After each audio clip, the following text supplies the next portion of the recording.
Bonjour mesdames, bonjour mesdemoiselles, bonjour messieurs, auditrices et auditeurs de la VDC, bonjour.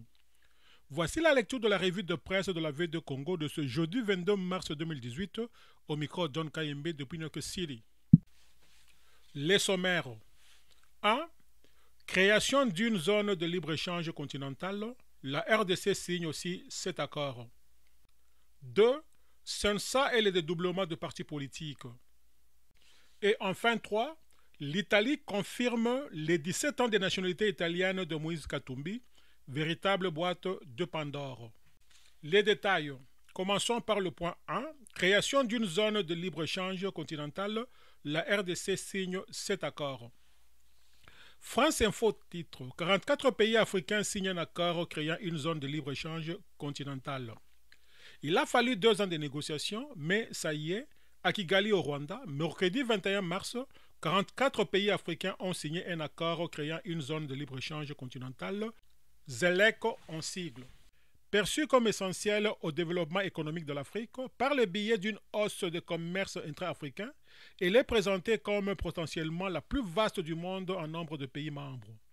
La création de cette zone de libre-échange continentale, l'un des projets clés de l'Union africaine, doit permettre l'élimination progressive des droits de douane entre pays membres, favorisant ainsi le commerce au sein du continent et permettant ainsi aux pays africains de s'émanciper d'un système économique trop centré sur l'exploitation des matières premières.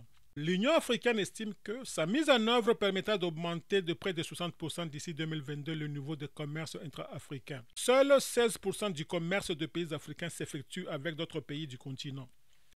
Par ailleurs, ce mercredi, 27 pays africains ont signé un protocole autorisant la libre circulation des personnes entre les pays signataires. Aucune autre précision n'a été donnée. Sans le Nigeria, l'Afrique du Sud, le Bénin. Les poids lourds comme le Maroc, l'Égypte, le Kenya et la pourtant très protectionniste Algérie ont signé l'accord qui entrera en vigueur dans le délai de 180 jours après être ratifié par le pays signataire. En revanche, le Nigeria, l'une des premières économies du continent et le pays les plus peuplés d'Afrique, qui avait pourtant coordonné les négociations avec l'Égypte, est le principal pays à s'être abstenu. Parmi les autres pays n'ayant pas signé l'accord figurent l'Afrique du Sud, le Bénin, la Namibie, le Burundi, l'Érythrée et la Sierra Leone. Les défenseurs de cette zone de libre-échange estiment qu'elle aidera à la diversification des économies africaines, à l'industrialisation du continent, tout en lui offrant une plateforme unique pour négocier des meilleurs accords commerciaux avec l'extérieur. Mais les critiques du projet observent, quant à eux, que la piètre qualité des infrastructures de transport et le manque de complémentarité entre les économies africaines sont un frein au développement du commerce dans le continent, note France Info.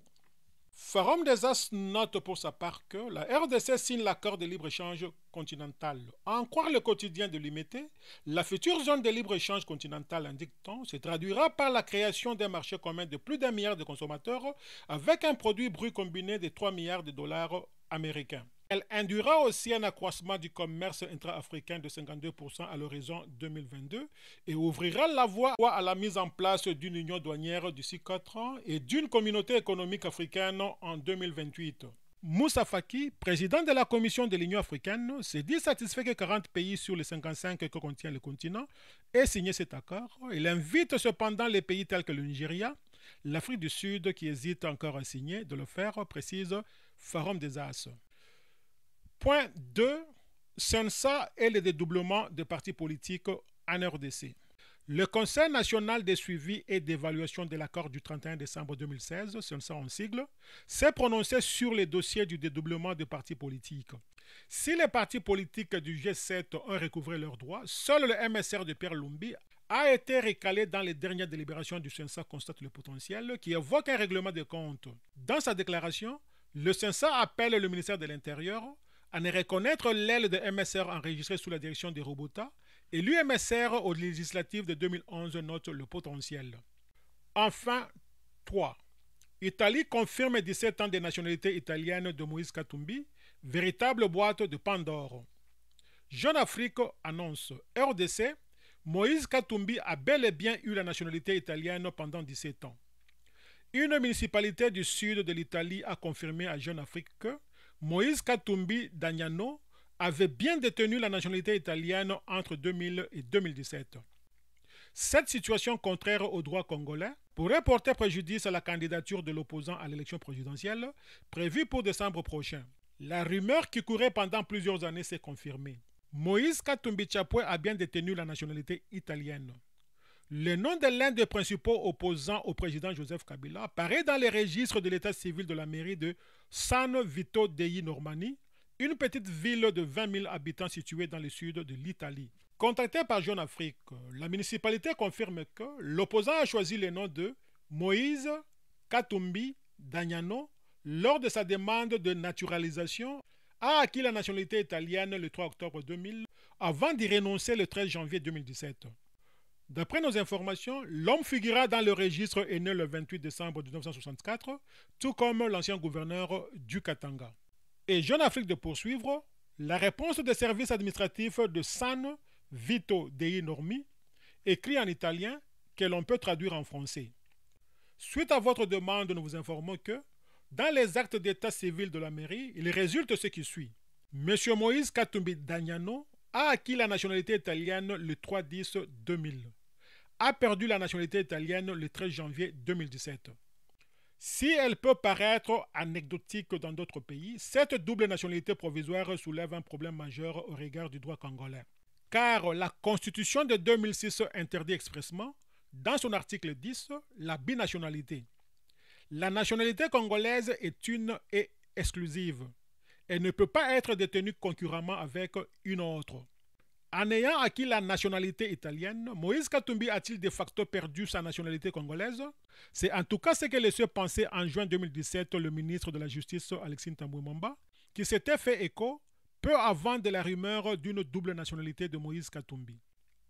Il appartient à M. Katumbi, s'il sait qu'il est dans cette situation, d'enclencher la procédure prévue par la loi pour recouvrer la nationalité congolaise, avait-il alors déclaré à Jeune Afrique. Boîte de Pandore, conclut Jeune Afrique. Cible privilégiée du régime de Kinshasa, l'opposant a lancé le 12 mars dernier son mouvement, Ensemble pour le changement, en faisant part de son intention de concourir à la prochaine élection présidentielle.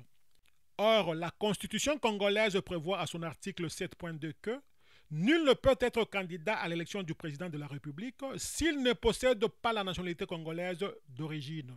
Dans ces conditions, Moïse Katumbi pourra-t-il concourir au scrutin prévu le 23 décembre prochain? Je suis catégorique, tant que Moïse Katumbi n'a pas fait les démarches pour recouvrer sa nationalité d'origine, il ne peut pas être candidat à l'élection présidentielle, affirme à Jeune Afrique Bob Kabamba, professeur de sciences politiques et co-rédacteur de la Constitution congolaise de 2006.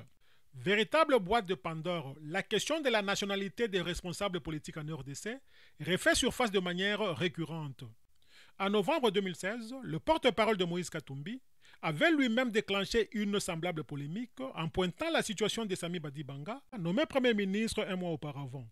Celui-ci avait alors déclaré avoir renoncé à sa nationalité belge. Sollicité à plusieurs reprises via son entourage, Moïse Katumbi n'a pas souhaité réagir pour le moment. Il y a quelques jours, Olivier Kamita, son porte-parole, nous confiait, pendant 10 ans, alors qu'il était député, puis gouverneur du Katanga, à l'époque où il était encore fidèle du président Joseph Kabila, la majorité présidentielle n'avait jamais remis en cause le fait qu'il était congolais. C'est seulement maintenant, alors que Moïse Katumbi se lance à la présidentielle, qu'ils en doutent, fait remarquer Jeune Afrique.